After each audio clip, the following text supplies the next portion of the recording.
Bonjour à tous, bienvenue dans cette nouvelle vidéo où je vais analyser vos trades perdants, donc vos SL que vous m'avez envoyés. Alors j'ai pas pu sélectionner tout le monde, hein, je m'en excuse, j'en ai vu énormément de messages, donc j'ai sélectionné pour moi ceux qui me paraissaient, où j'avais le plus de choses à dire. Bon évidemment je les ai même pas tous regardés, j'ai pas encore ouvert tous vos messages, mais merci beaucoup à tous ceux qui ont envoyé vos trades. Au moins, comme ça, vous avez un avis extérieur. D'ailleurs, ne soyez pas vexés si j'emploie des mots crus. Vraiment, je vais être cash dans cette vidéo. Je ne vais pas vous dire ce que vous avez envie d'entendre. Ah oui, mais c'est comme ça. Les SL, ça arrive. C'était très bien, mais ça arrive. Non, non, je vais dire clairement ce que je pense. S'il y a des choses bien, évidemment, je vais dire que c'est bien. S'il y a des choses moins bien, je vais évidemment dire ce qui ne va pas. Évidemment, je précise, c'est mon point de vue. Moi, je ne suis pas en train... Je veux dire, j'ai pas la science infuse. Personne n'a la science infuse. Moi, maintenant, je vous donne mon retour d'expérience. Voilà. Après, prenez du recul. Ne vous dites pas « Ah, je change complètement ma manière de trader sans réfléchir par vous-même. » Moi, je vous donne mon avis. Après, réfléchissez dans votre coin. Faites ce que vous voulez, évidemment. Donc voilà. Mais avant que je commence la vidéo, d'abord, pour ceux qui viennent de rejoindre ma chaîne YouTube, ceux qui découvrent ma chaîne YouTube et qui sont vraiment débutants d'analyse fondamentale, je vous conseille d'aller voir la mini-formation que j'ai sortie sur ma chaîne YouTube. Donc ça commence à partir de là. Formation Trading Banque Centrale, très important. Voilà, à partir de partie 1 jusqu'à la dernière vidéo. Et là, déjà, vous aurez de très bonnes bases en analyse fondamentale. Donc, ok, on va commencer directement. Encore une fois, ceux qui m'ont envoyé vos trades, merci à vous, hein, parce que certains n'osent pas envoyer les trades, hein, je suppose, parce qu'ils n'ont pas envie potentiellement de recevoir des critiques, hein, qui sont des critiques évidemment positives. Hein. À aucun moment, ne prenez mal ce que je pourrais vous dire. En aucun cas, je vous dis, par exemple, ah non, vous êtes nul ou quoi. Non, bien sûr que non, évidemment. On a tous débuté en trading. On a fait tous plein de conneries. Maintenant, voilà, vu qu'on est souvent seul quand on trade, la remise en question peut être terrible. Il y en a beaucoup qui font toujours les mêmes erreurs et qui ne veulent pas... Qui persistent à faire toujours les mêmes erreurs. Donc voilà, moi je vous donne mon avis et puis vous en ferez ce que vous voulez. Donc on commence, évidemment, je ne vous affiche pas, hein, je ne vous affiche pas sur les réseaux sociaux, ceux qui m'ont envoyé vos trades, là je les ai reproduits sur mes graphiques, les zones que vous avez tracées, hein, je précise bien. Donc on se retrouve sur le premier SL qui était sur USD CHF. Alors, déjà, ce qu'on constate, c'est ce qui est du scalping, et c'est du scalping, on va dire, price action. Alors déjà, premièrement, où est-ce qu'on va commencer? On va commencer sur... on va se mettre... Alors voilà, je vais mettre comme ça. On va se mettre en 3 minutes parce que le graphique était en 3 minutes, le graphique que j'ai reçu. Je précise juste que cette ligne-là, qu'on verra après, ça c'est moi qui l'ai tracée. Mais sinon, tout le reste, c'était lui qui avait tracé. Donc là, c'est cette zone-là, et cette zone-là, et bien sûr, cette trendline qui se fait casser. Donc là, on est le 14 février hein, sur USD CHF.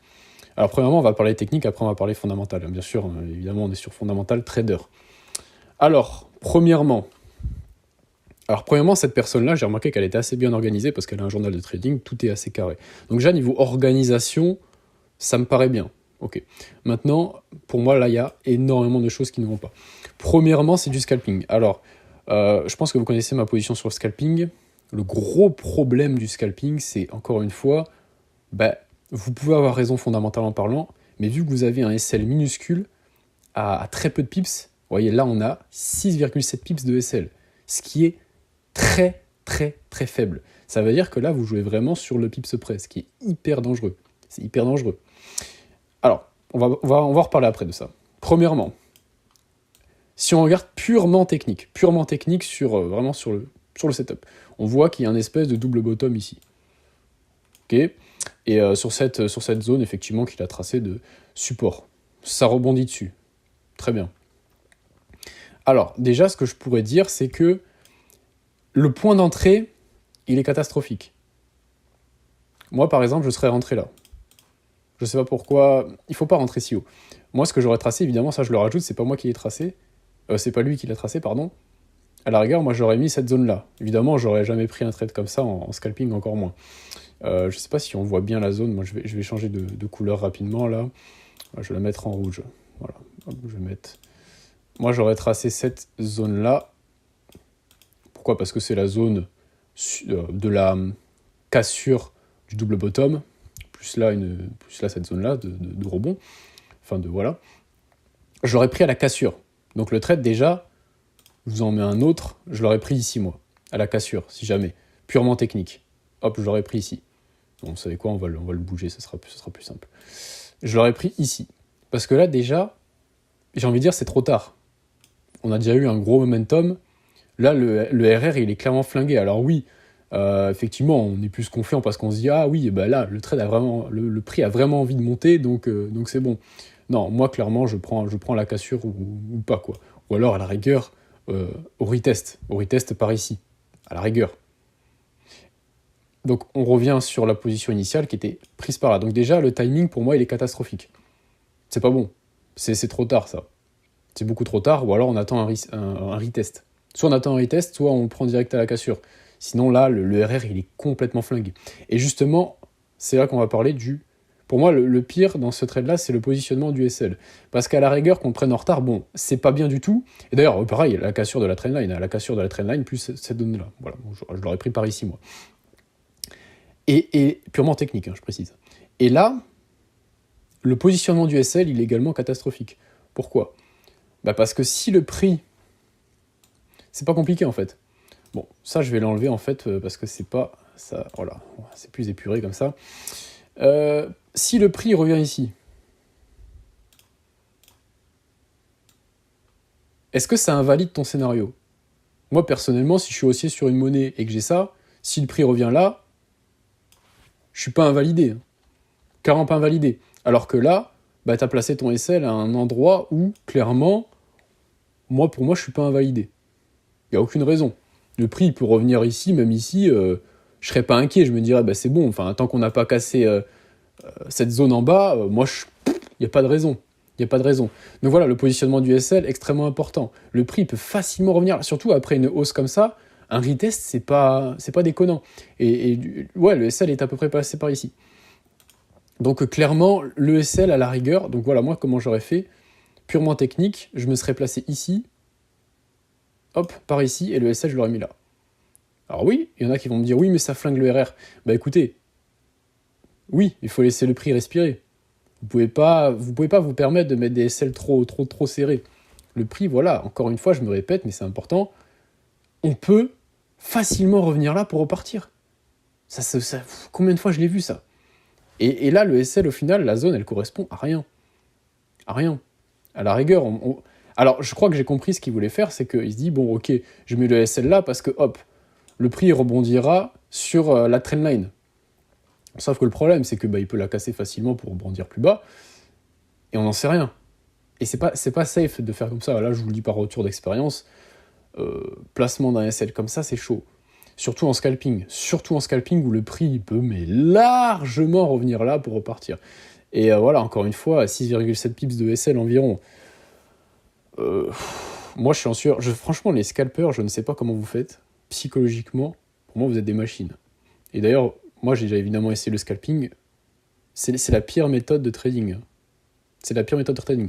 Donc en soi, les zones, globalement, elles étaient intéressantes, si on regarde purement technique sur cette opportunité-là. Mais voilà, le repérage du double bottom, ok.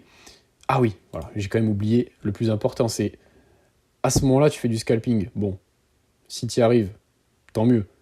Maintenant, il y avait quand même une zone, il faut regarder toujours en higher time frame. Donc là, voilà, le trade, que tout le monde soit clair, il est là. Je joue l'entour parce que il faut bien le voir. Si on va en H2, alors on va aller encore plus loin que H2. On était sur deux zones énormes. On était sur une trendline qui a quand même commencé en 2022. Ok, 1er novembre 2022. On est pile dessus. Et on est également sur cette zone-là, que vous voyez ici, de support majeur, support résistance. Donc en fait, au niveau des plus grosses unités de temps, on est sur une zone où clairement, ce serait purement technique, de la folie d'acheter ici. Surtout qu'on est déjà un sommet assez balèze, un petit retracement, même si on est encore haussier, c'est pas déconnant, quoi. Clairement pas déconnant. Donc en fait, on est vraiment dans la pire zone possible. Et si vraiment tu veux absolument continuer de faire du scalping, si vous voulez continuer de faire absolument du scalping, au moins, s'il vous plaît, regardez les plus grosses UT. Alors moi, voilà, je vous conseille clairement pas de faire du scalping. Ça, c'est mon avis. Et clairement, ça, c'est quelque chose que j'ai vu, revu et revu. Ceux qui font du swing sont plus rentables que ceux qui font du scalping. Ça, je peux vous l'assurer. J'ai vu un nombre incalculable de cas où, en fait, bah oui, j'ai clairement constaté que les swingers, c'était les plus rentables. Clairement. Ça ne veut pas dire qu'il n'y a personne de rentable en scalping. Je ne suis pas en train de dire personne n'est rentable en scalping, mais la proportion est largement plus faible.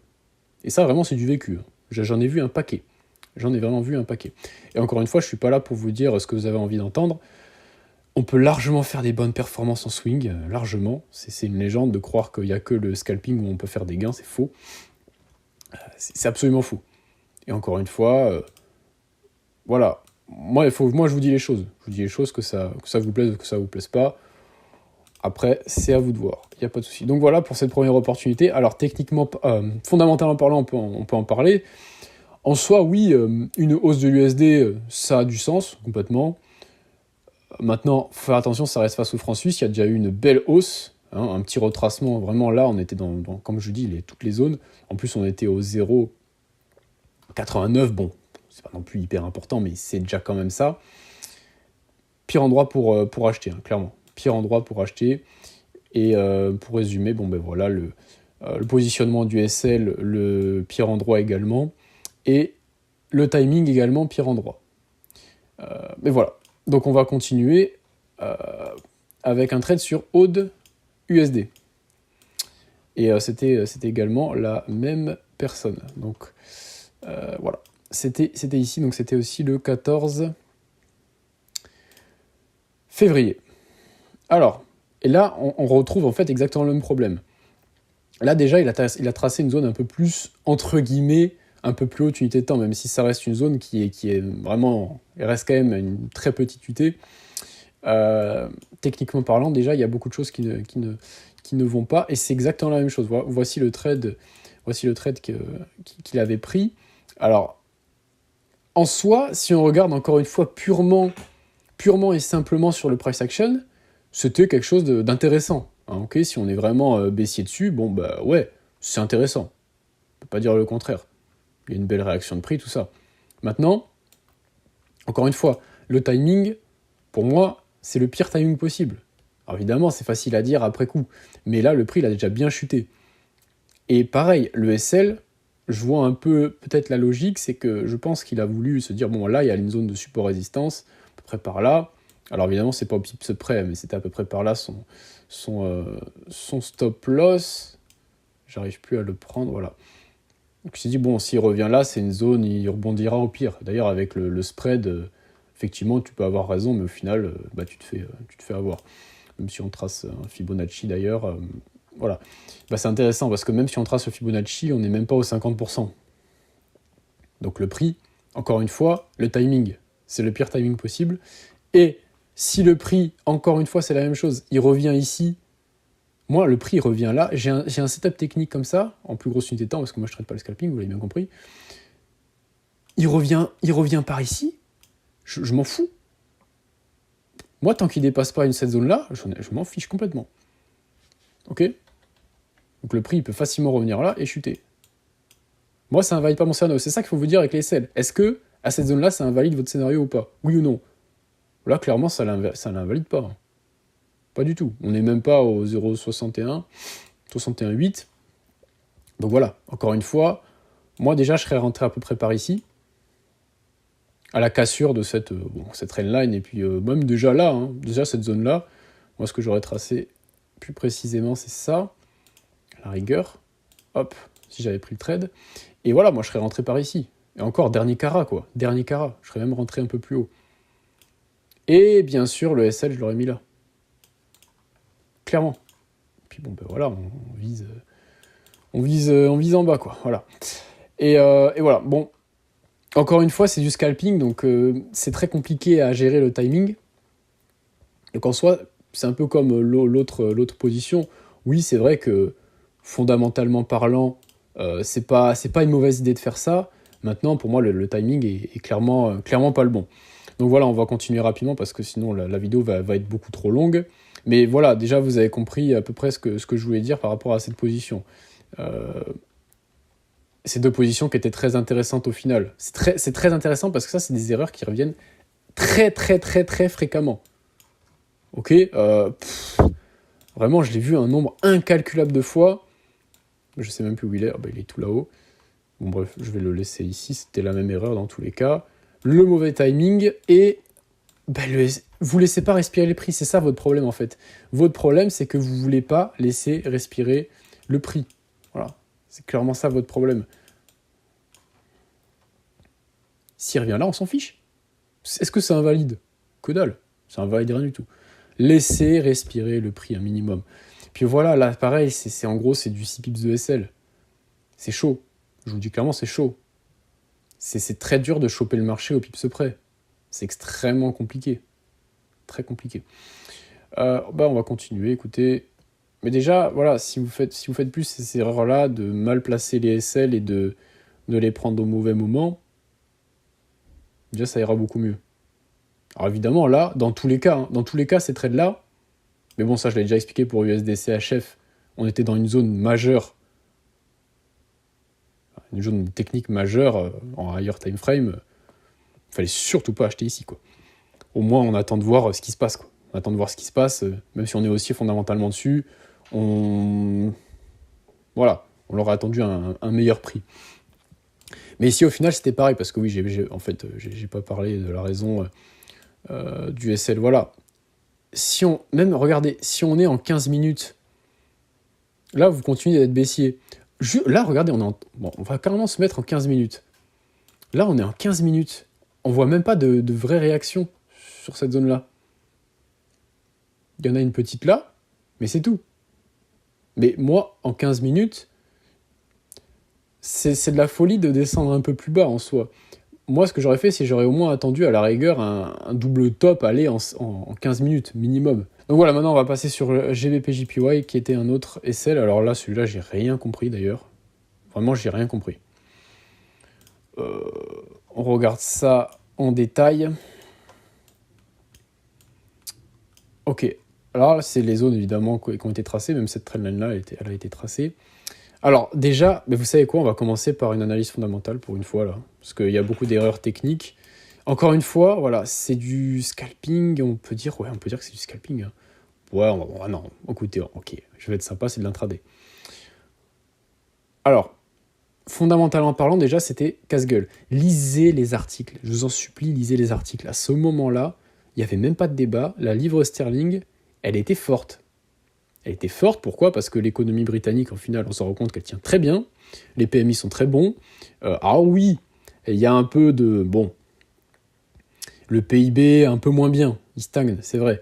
Mais je vous rappelle que dans les prévisions des banques centrales, la BOE, donc la Bank of England, elle va baisser les taux moins rapidement que la Fed, et aussi que la BCE. Donc au final, tout ça, parce que l'inflation au Royaume-Uni, elle est encore forte. Ok, elle est encore forte. Alors que le Japon, à côté, on n'a toujours rien. Donc moi, acheter du yen japonais sur le long terme, quand la BOJ va normaliser sa politique monétaire, moi je suis pas contre l'idée. Maintenant, c'est pas du tout le bon timing. C'est pas du tout le bon timing. Et encore une fois, lisez absolument les articles, parce que là, pour moi, il n'y a pas eu de lecture de rapport fondamental. Parce que là, il n'y avait pas à vendre la livre sterling, encore moins face au JPY. JPY qui est sous pression, il est hyper faible. Il y a une différence de taux majeure entre le yen japonais et voilà, les autres banques centrales. C'est pas le moment. C'est pas le moment. Et là, il n'y avait rien. Il n'y avait même pas de rumeurs. Il n'y avait même pas de rumeurs, de simples rumeurs sur la BOJ à ce moment-là. Livre sterling hyper forte. Encore une fois, j'ai pas à dire grand-chose d'autre. Vous pouvez voir par vous-même les résultats au Royaume-Uni, l'inflation au Royaume-Uni. Justement, là, à la rigueur, il fallait même acheter. Même si moi, je ne l'ai pas fait parce qu'on était quand même sur des zones assez élevées. Mais jamais de la vie, il faut vendre... faut vendre le GBP-JPY ici, quoi. Non. Et encore une fois, avec des SL aussi courts en plus. Vous pensez sincèrement que vous allez réussir à choper le marché au pips près, en plus sur du JPY qui est sous pression baissière? Donc ça veut dire que là, hop, vous prenez au pips près un retournement du GBP-JPY. Alors vous avez un GBP fort en plus. Vous voyez? C'est pas possible de faire ça.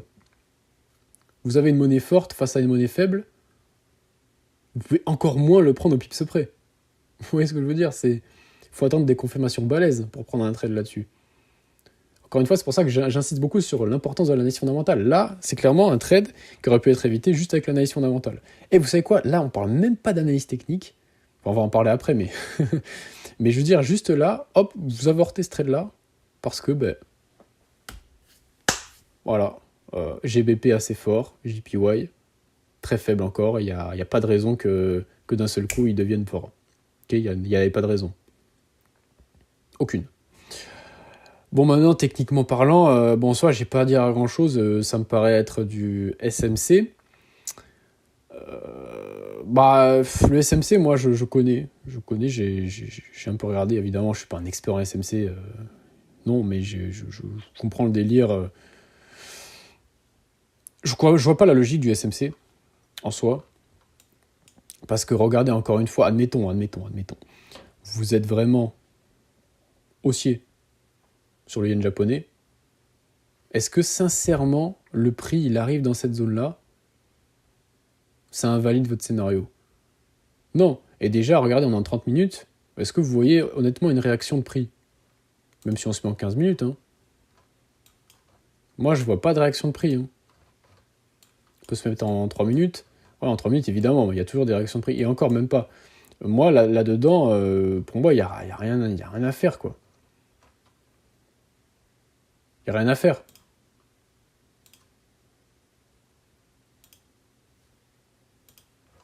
C'est dans une zone, pour moi, c'est une zone vide. Il y a pas cette zone-là n'a aucun intérêt. Encore une fois, voilà, c'est du SMC. Ceux qui sont rentables avec le SMC, tant mieux pour vous, hein, ne changez rien. D'ailleurs, si vous êtes rentable, ne changez absolument rien. Mais voilà, cette zone-là, j'ai encore moins compris à quoi elle servait. Mais ouais, non, il n'y a pas de réaction de prix. Si le prix vient là, à la rigueur, si on est... À la rigueur, regardez, si on dit, bon, le yen japonais, je vais commencer à être haussier dessus. Très bien. Moi, ce que j'aurais fait, c'est que j'aurais tracé cette zone. J'aurais attendu de voir s'il y avait une réaction. Et s'il y avait une réaction, à la rigueur, on a tout, admettons, avec nous. Hein. On a vraiment tout. Ah, la Bosch, elle va normaliser, le Royaume-Uni, l'inflation, elle chute et tout. Et encore même, on peut le prendre directement. Cassure de trendline en plus. Voilà. Mais là, le prendre directement ici, très peu de réactions, parce que les réactions 3 minutes, je suis désolé, mais ça vaut rien. Les réactions 3 minutes, ça vaut rien. Pour le fondamental, entre guillemets, je veux dire. Dans une zone, je comprends. Et encore une fois, voilà, c'est ça qui m'énerve dans le SMC, c'est que on peut tracer tout et n'importe quoi. Voilà. Et là, bon. Alors voilà, après, certains pro SMC, ils vont me dire, ah oui, mais voilà, les banques vous manipulent avec les trendlines et tout. Bah écoutez, moi, il y a un nombre de trendlines et de supports et résistance, mais incroyablement élevé de nombre de supports et résistance et de trendlines qui sont passés.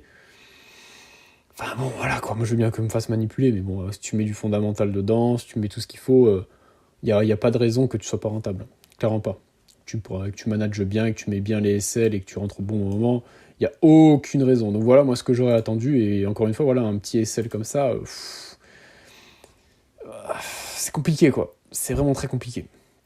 Et donc on va finir encore une fois sur du scalping. En fait, j'ai quasiment eu que du scalping, j'ai eu très peu de swing ou d'intraday. Bon après, scalping ou intraday, c'est à peu près la... Bon, ça reste des petits SL quoi. Donc là pareil, on avait un trade sur EURUSD. Bon également, je vais vite y passer parce qu'en soi, fondamentalement parlant, c'était pas... Voilà, c'était une bonne idée. Moi je suis plutôt... Mais encore une fois, moi je rentre pas tant que j'ai pas des vraies confirmations. Fondamentalement parlant, l'USD, il reste évidemment assez fort, en tout cas jusqu'à preuve du contraire. Évidemment, cette semaine, on a des annonces économiques, ça se trouve, je vais changer d'avis demain, du coup, avec le PCE, j'en sais rien. Mais bon, pour l'instant, le dollar américain reste encore fort. Hein. Je vous rappelle que l'économie américaine est extrêmement résiliente et que l'économie européenne est en récession. Hein. Les PMI européens sont catastrophiques. Bref, on a un peu tout ça. Donc, oui, globalement, le dollar américain, plutôt intéressant. Surtout que la BCE, la BCE, c'est celle qui, dans les prévisions, depuis un certain moment, des plus grands des intervenants du marché, des institutions, tout ça, on prévoit que la BCE soit la plus dovish cette année, comparée à la Fed. Donc oui, l'idée en soi, elle est intéressante, mais encore une fois, maintenant, c'est de savoir rentrer dans le prix. Et là... encore une fois, voilà, pour moi, je pointe encore une fois le problème du SMC et du scalping, c'est que vous pouvez pas tracer tout et n'importe... vraiment à n'importe quel endroit, vous pouvez trouver au final des zones. Je remarque. Par exemple, même là, à la rigueur, on aurait dû vous dire, ok, il y a une supply, une petite réaction, je vends. Le truc, c'est qu'il y avait aussi des raisons pour que l'euro USD soit haussier. Okay. Donc moi, ce que j'attendais plus là, c'est une nouvelle assez fraîche qui me permette de vendre l'euro USD directement. Ou alors une zone un peu plus intéressante, avec un peu plus de réaction. Le problème, c'est que là, même en 15 minutes, il y a très peu de réaction, quoi. Il y a très peu de réaction, et même si on va en 3 minutes, le trade a été pris par ici. À la rigueur, oui, bon, c'est sûr que si on va en 3 minutes, il y a une réaction. Moi, je pense que, j'ai pas les détails exacts, je pense qu'il a dû le prendre à la cassure par ici, je sais pas, j'ai mis une hypothèse. Et voilà, parce que là, j'ai placé exactement son TP là. À peu près, il était à peu près par ici, il allait presque toucher son TP, mais encore une fois, c'est pareil. Bon, le TP, à la rigueur, il était sur cette zone-là. Bon, pour moi, ça reste quand même... Alors ça, j'ai pas grand-chose à dire, parce que voilà, je traite pas la SMC tous les jours, ça se trouve, c'est un setup qui marche extrêmement bien pour lui. Moi, je vous donne juste mon avis, que c'est très compliqué, en réalité. En fait, déjà, le trading, c'est très compliqué, il y a un taux d'échec qui est absolument énorme. Bon, ça, je vous apprends rien, évidemment. Et en plus de ça... Mais voilà, certains se compliquent trop la vie, pour moi, psychologiquement, c'est un enfer. C'est-à-dire que vous lancez le trade, vous savez que vous avez 6 pips de SL, ça veut quand même dire que quand vous lancez un trade dans la seconde, limite dans la seconde, vous pouvez vous faire SL. Regardez là. Bon, est-ce que c'était News Echo, ça Je sais pas, peut-être. Mais hyper rapidement, vous faites SL. Puis si vous avez un peu de spread, n'en parlons pas. Donc psychologiquement... En plus, vous devez attendre à chaque fois devant votre écran les setups. Et vous n'êtes pas... Pour être dans le bon timing, c'est compliqué, quoi. C'est compliqué. Regardez, là, on est en 30 minutes. Moi, personnellement, dans ces zones-là, j'attends. Moi, j'attends. Donc, voilà, globalement... pour finir, encore une fois, voilà. Prenez du recul sur ce que je vous dis. Faites ce que vous voulez après. Le problème dans le trading, c'est que beaucoup, vous êtes évidemment seul, on est seul devant nos graphiques, et il n'y a pas quelqu'un pour vous dire je trouve que tu fais n'importe quoi. Et moi, heureusement que j'avais des amis qui m'ont dit sur ce coup-là, tu fais n'importe quoi. Et on se dit les choses. Est-ce que c'est vous rendre service de vous dire ah oui, non, mais c'est un SL, mais bon, c'est pas grave, ça arrive, c'était un bon trade. Non. Voilà, j'ai fait exprès de prendre des positions où il y avait beaucoup de choses à dire, parce qu'il y a des positions, effectivement, certains m'envoyaient des positions, d'ailleurs, en général, c'était en swing, où il n'y avait pas grand-chose à dire, parce que fondamentalement parlant, ça respectait plus ou moins, et voilà, techniquement pareil, les SL étaient plutôt bien placés, etc., mais vous voyez ce que je veux dire, c'était... Il y a des SL, bon, ça arrive des SL, il n'y a pas grand-chose à dire, mais là, vraiment, je voulais faire le point sur... le scalping et le placement des SL, très intéressant, et le timing, encore une fois. Évidemment, les 2 derniers trades, c'était plutôt du SMC, donc moi je sais qu'il n'y a pas beaucoup de gens de SMC qui me suivent, mais bon, bref, si on revient sur le price action, donc les 2 premiers trades, encore une fois, voilà, mauvais placement de SL, et ça je le vois un nombre de fois, mais incalculable. Mais déjà, si vous avez compris comment placer vos SL, comme ce que je viens de vous dire, ouais, vous allez flinguer votre RR en soi, mais vous allez prendre... tellement moins de SL, mais vous avez même pas idée. Bon, après, voilà, j'ai expliqué que là, dans tous les cas, même ça, c'est pas une zone intéressante en soi. C'est pas une zone intéressante, on est sur une zone énorme, bon, je vous l'ai montré tout à l'heure, une trendline énormissime, et une zone de support également énormissime. D'ailleurs, vous avez vu, bon, encore une fois, je veux bien qu'on me dise que les trendlines, tout ça, ça marche pas. Il y a quand même une réaction, quoi. Quand même une réaction assez balèze. Et voilà. Et donc pour USD, bon, c'était la même chose, le placement du SL n'était pas bon, et le timing non plus. Mais en soi, pour ce trader-là, donc les 2 premiers trades, c'était le même trader, évidemment, il m'écoute, normalement, j'espère. En soi, moi, je trouve que l'organisation, elle est bien. L'organisation. Parce que c'est hyper important quand tu es trader d'être bien organisé. Globalement, il sait évidemment repérer les figures, tracer les zones. Qu'en soit, pour moi, la base, elle est là. Maintenant, voilà. Maintenant, c'est à toi de voir si tu veux, et pareil pour les autres au final, continuer dans le scalping ou pas.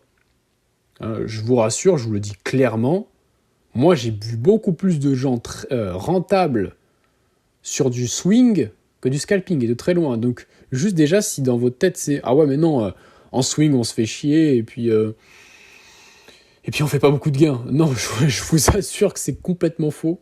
Cet état d'esprit-là est complètement faux. Complètement faux. Et d'ailleurs, psychologiquement, je vous assure que vous allez largement être mieux. Évidemment, je dis pas que le swing, c'est parfait, parce qu'il y a aussi cet aspect, on attend longtemps, des fois. C'est vrai. Je vais pas vous dire le contraire, mais pour moi, comment dire, il n'y a pas photo, quoi. Dans tous les cas, il y a des points négatifs sur quelle que soit la manière de traîner. Mais pour moi, il n'y a pas photo. Le swing, il y a beaucoup plus de points positifs que négatifs comparé au scalping. Pour moi, le scalping, il y a évidemment beaucoup plus de points négatifs. Mais voilà. Donc, à toi de voir si tu veux continuer dans le scalping. Si jamais tu as une stratégie et que tu es rentable au final, moi, je te conseille juste de faire attention à tes SL et à ton timing. Bon, c'est tout. Après, bien sûr, il faut aller sur des plus grosses UT, quoi. Parce que là, clairement, ça, c'était pas un trade qu'il fallait prendre. Clairement pas. Donc voilà, écoutez, c'était tout pour moi. On va pas non plus faire durer la vidéo trop longtemps. Merci à tous d'avoir suivi la vidéo. Et pour ceux qui sont intéressés par ma formation, eh bien, voilà, comment ça s'organise, tout simplement. Vous avez plein de listes de vidéos. Donc je passe en revue chaque devise, parce que chaque devise a ses particularités, donc évidemment il faut les connaître. Également voilà les politiques de banque centrale, donc absolument tout ce qu'il faut savoir sur les banques centrales, que ce soit les hausses de taux d'intérêt, comment les interpréter, c'est bien ça le truc, parce que c'est bien beau de savoir ce que font les banques centrales, mais si on ne sait pas les interpréter, ça ne sert absolument à rien dans notre trading. Donc voilà, et après je passe en revue tous les autres outils de banque centrale, parce qu'il n'y a pas que la hausse des taux d'intérêt, également les obligations, hyper important, après construire une analyse fondamentale, donc la stratégie des deux blocs, que j'appelle, donc c'est ma stratégie pour m'organiser, pour construire une analyse fondamentale ultra efficace, après le calendrier économique, et après, on le voit pas, mais il y a énormément d'études de cas, et pour moi, ça, c'est plus important. C'est plus important que le théorique, parce que ça, au final, c'est du théorique. Et donc, les études de cas, c'est plutôt de la pratique. Donc, je passe en revue, je pars de zéro d'un graphique, et je vous montre un trade qui respecte la stratégie, fondamentalement parlant, techniquement parlant, très important, où on place les SL, le timing, les figures, enfin surtout le price action, parce qu'en soi les figures j'en traite pas beaucoup, mais voilà, et le management du trade et la psychologie à avoir, évidemment hyper important, et également la stratégie Open London. Vous avez également accès à Discord et Telegram, évidemment les groupes privés où je partage toutes mes analyses. Début de semaine, en fait, ce que je fais, je vous l'ai déjà expliqué sur Telegram, mais je partage pour chaque devise, chaque analyse, je partage les analyses, très bien. Et voilà, et de chaque devise, même s'il n'y a rien, je le précise. Par exemple, une NZD, je dis ouais, ok, là, il n'y a rien qui m'intéresse, ou le dollar américain, oui, là, ça m'intéresse, je suis haussier, et après, je partage les setups techniques. Et durant toute la semaine, je partage les actualités qui sont importantes. Je partage pas des actus qui servent à rien. Il y en a beaucoup, je vois, qui partagent des actualités, mais en soi, qui ne servent à rien. Moi, je partage des actualités qui vont potentiellement invalider ou valider une position technique. Voilà. Et également, des articles Bloomberg qui sont normalement payants. Voilà, et donc sur Telegram, vous pouvez me poser des questions, évidemment je corrige vos trades, vous me posez les questions que vous voulez, tout ça. Et voilà, merci beaucoup d'avoir suivi la vidéo, et on se retrouve pour la suite, et n'hésitez pas à me dire si le concept vous plaît, dans quel cas je continuerai. Merci à vous.